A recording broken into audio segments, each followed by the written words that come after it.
হরে কৃষ্ণ, রাধে রাধে। আমি গীতার কথায় আপনাদের সুস্বাগতম।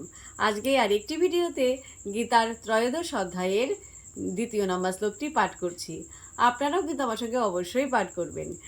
ওং নমো ভগবতে বাসুদেবায়, ওং নমো ভগবতে বাসুদেবায়, ওং নমো ভগবতে বাসুদেবায়, ওং তৎসৎ। হরে কৃষ্ণ। শ্লোকটি আমার সঙ্গে উচ্চারণ করবেন।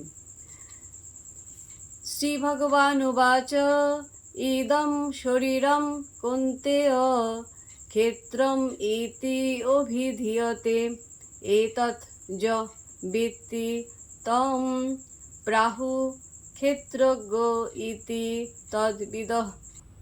অনুবাদ। পরমেশ্বর ভগবান বললেন, হে কৌন্তেয়, এই শরীর ক্ষেত্র নামে অভিহিত এবং যিনি এই শরীরকে জানেন তাকে ক্ষেত্রজ্ঞ বলা হয়।